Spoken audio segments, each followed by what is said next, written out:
نے جو شہر چھوڑا کچھ دن کے لیے گئے، کچھ دن کے لیے رسول خدا جنگ کے لیے گئے.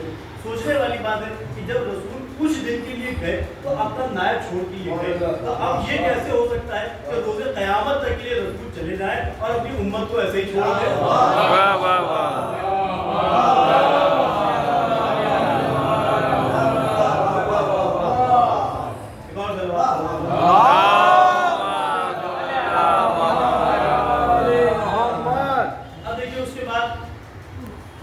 جناب امیر اس شہر میں تشریف فرما،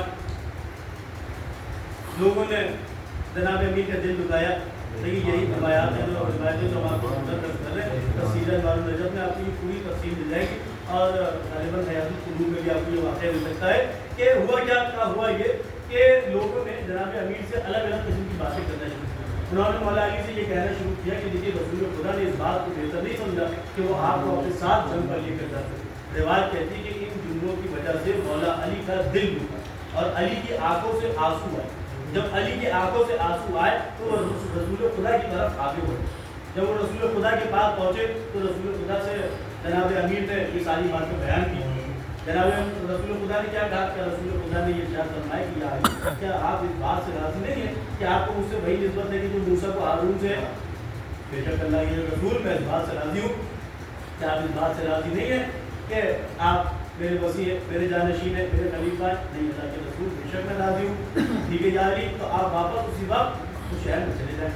مولا علی وہاں سے نکلے. اب دیکھیے علی کو ہوا کیا، بہت دلچسپ واقعہ ہے جو آپ کی خدمت کر رہے ہیں. کچھ ایسے افراد کہ جنہوں نے یہ سوچا کہ علی کو قتل کرنا بہت ضروری ہو گیا،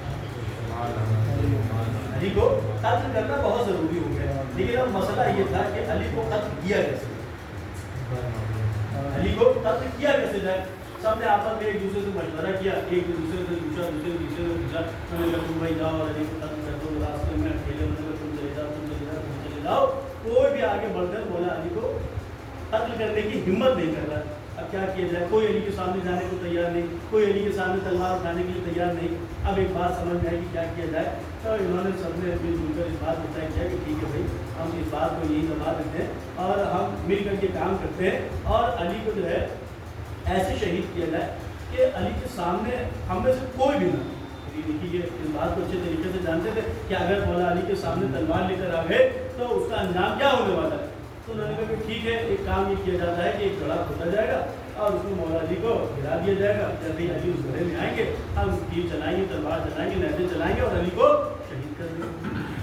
اب ہوا کیا، اب جناب امیر وہاں سے واپس آ گئے، رسول خدا سے مل کر واپس آ گئے.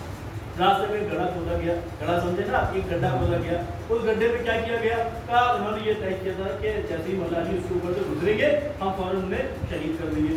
تو انہوں نے اس گڈھے کے اوپر، اس گڑھے کے اوپر پتیاں بچھا، اس گڑھے کے اوپر پتیاں بچھا دی. انہوں نے یہ سوچا تھا کہ علی جیسے ہی اس کے اوپر سے گزریں گے اس کے اندر گریں گے اور ہم شہید کر دیں گے. اب انہوں نے حکومت ہمارے پاس ہوگی. لیکن دیکھیے یہ روایت دوسرے جماعت کی خدمت میں روایت بیان کرتی ہے کہ جیسے ہی مولا علی اس گڑھے کی طرف آگے بڑھے تو مولا علی بہت آرام سے اس گڑھے کے اوپر سے نکل گئے. کسی ایک ہفتے نے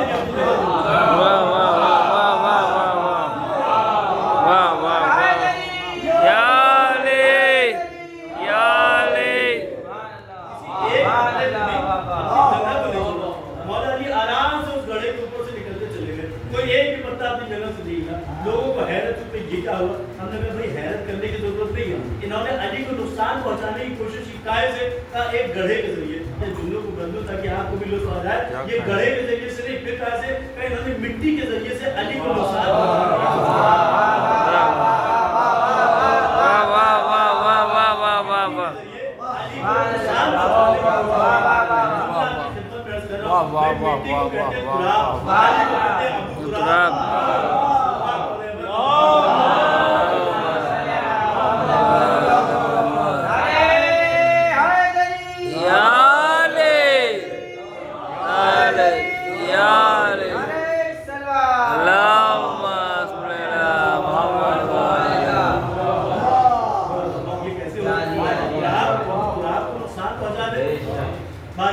دیکھیے کہ اس جنگ میں اور کئی اصحاب بھی شامل تھے اور اس میں سے ایک نام جناب ابو ذر کا بھی. بس آخری بار آپ کی اور اس کے بعد انشاءاللہ کہ جناب ابوذر بھی اس جنگ میں شامل ہوئے، لیکن کچھ اصحاب ایسے تھے کہ جو اس غزوے میں بعد میں شامل ہوئے. اس میں جناب ابوذر بھی نام تھا، لیکن جناب ابوذر کا جو نام تھا وہ کافی سب سے طرح نہیں تھا کہ وہ مارنے کی کوشش کر رہے تھے یا بچنے کی کوشش کر رہے تھے، یہ کوشش کر رہے تھے کہ جنگ میں نہ جانا پڑے. لیکن ہوا کیا تھا دیکھیے دیکھو، اس وقت کوئی جسے کہا جاتا ہے کہ کمیونیکیشن کا بہت آسان سا کوئی ذریعہ تو تھا نہیں، کوئی واٹس ایپ تو تھا نہیں، کوئی جی میل موجود نہیں تھا، کوئی واٹس ایپ پہ گروپ کر لیجیے جا رہی ہے سب ایک جگہ پر موجود ہو جائے، ایسا تو تھا. جس پہ کیا ہوتا تھا ہوتا یہ تھا کہ خط لکھنا پڑتا تھا، سب کو خط لکھ کے بتانا پڑتا تھا کہ بھائی فلاں فلاں جگہ پر جنگ ہونے جا رہی ہے، لہٰذا آپ سب لوگ وہاں پر پہنچ جائیں. اب ہو سکتا ہے کہ ایسا ہوا ہو کہ جناب ابوذر کو بھی خط لکھا گیا ہو کہ فلاں جگہ پر رسول خدا قیام کرنے والے ہیں، لہٰذا جو بھی راستہ آپ کو سب سے بہتر ملے نظر آئے آپ اس راستے سے ہوتے ہوئے اس مقام پر پہنچ جائیں. یہ ایک ممکن ہے کہ جناب ابوذر جو ہے وہ اس وجہ سے وہاں پر دیر میں پہنچے. بہرحال جب ابوذر وہاں سے دیر میں پہنچے ہوا کیا، رسول خدا اپنے خیمے میں تشریف فرما وضو کر رہے تھے. کچھ لوگ دوڑتے ہوئے آئے جن کا ہمیشہ سے کام یہی تھا، تو وہ دوڑتے ہوئے رسول خدا کے پاس آئے گھبرائے ہوئے پریشان. میں یہ بھی آپ کی خدمت میں رکھتا ہوں کہ یہ دن کا وقت تھا، یہ سمجھے کہ یہ دن میں دوڑ رہے ہیں، دن میں گھبرا رہے ہیں. دوڑتے ہوئے رسول خدا کے پاس آئے گھبرائے ہوئے پریشان.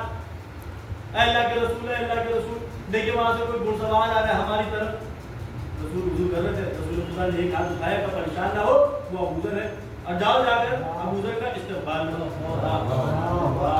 اب جب رسول خدا نے بتا دیا تو یہ بھی بہادر ہو گئے، یہ بھی قوی ہو گئے، سب تلواریں لے کر باہر آ گئے اور انہوں نے دیکھا کہ جناب ابوذر گھوڑا دوڑاتے ہوئے ان کے پاس آ کر کھڑے ہوئے. اب جنہوں نے جناب ابوذر کو دیکھا اور جناب ابوذر کو رسول خدا کے پاس لے گئے. اب روایت کی جملے یہ ہے کہ رسول خدا کے پاس جناب ابوذر پہنچے تو جناب ابوذر کی عجیب کیفیت عجیب اس لیے تھی کیونکہ جناب ابوذر رسول خدا کے پاس پہنچے تو ان کے ہونٹ سوکھ چکے، چہرے کا رنگ الگ ہو گیا تھا. اور خاص بات یہ تھی کہ جناب ابوذر کے پاس ایک مشق موجود اور اس مشق کے تسمے سے پانی بہ رہا. سمجھے ایک مشق موجود تھی، یعنی جناب ابوذر کے پاس پانی موجود تھا. ایسا نہیں تھا کہ جناب ابوذر کے پاس پانی نہیں تھا، ان کے پاس پانی موجود تھا، لیکن اس کے باوجود کیا ہوا تھا، اس کے بعد انہوں نے پانی نہیں پیا. رسول خدا نے پوچھا کہ ابوذر یہ بتایا کہ آپ نے پانی کیوں نہیں پیا؟ آپ کے پاس تو پانی موجود تھا، کتنے دن ہوئے ایسا معلوم ہوتا ہے کہ آپ نے کہیں روز سے پانی نہیں پیا. تو ابوذر نے کہا کہ اللہ کے رسول بے شک آپ نے سچ فرمایا، 2 سے 3 دن گزر گئے لیکن میں نے پانی نہیں پیا. کیوں پانی نہیں پیا؟ اس لیے پانی نہیں پیا کیونکہ میں فلاں وادی سے گزر رہا تھا، میں نے بہت میٹھا پانی دیکھا تو میں نے یہ سوچا جب تک میں یہ پانی رسول تک پہنچا نہیں دوں گا تب تک میں خود یہ پانی نہیں پیوں. اب ایک جملہ آپ کی خدمت میں کر رہا ہوں، پہلے ایک نتیجہ آپ کو بتاتے چلوں. دیکھیے آپ مجھے یہ بتائیں کہ اگر کوئی 2 دن تک 3 دن تک 4 دن تک پانی نہ پیے تو اس کے ساتھ کیا ہوتا ہے؟ اس کی جان کو خطرہ ہوتا ہے یا نہیں ہوتا؟ کہاں اس کی جان کو خطرہ ہوتا ہے. جب ابوذر نے رسول سے آ کر یہ بیان کیا کہ میرے پاس پانی بھی موجود تھا لیکن اس کے باوجود میں نے پانی نہیں پیا، آپ مجھے بتائیں کہ جناب ابوذر نے اپنی جان کو خطرے میں ڈالا یا نہیں ڈالا؟ کہا جناب ابوذر نے اپنی جان کو خطرے میں ڈالا، لیکن اس کے سرے پہ کیا ملا؟ اس کا نتیجہ یہ ہوا کہ رسول خدا نے ان کو ڈانٹا نہیں. پھر کیا کیا؟ ابوذر کو اپنے سینے سے لگا، ابوذر کو دعائیں دی. کیوں دعائیں دی؟ اس لیے دعائیں دی یا اس وقت دعائیں دی کہ جب انہوں نے رسول خدا کی یا معصوم کی محبت میں اپنی جان کو خطرے میں ڈالا. بس یہی پیغام آج جب ہم قوا لگاتے ہیں، زنجیر لگاتے ہیں تو لوگ ہم سے کہتے ہیں صاحب جان کو ہلاکت میں ڈالا. جان کو خطرے میں نہیں ڈالنا چاہیے، جان کو خطرے میں نہیں ڈالنا چاہیے. تمہیں سمجھ میں نہیں آیا کہ ادھر ابوذر نے اپنی جان کو خطرے میں ڈالا، وہاں رسول نے دعا دی. جیسے ہم نے قوا لگائی، زنجیر لگائی، ہمیں بخوبی نے دعا دی.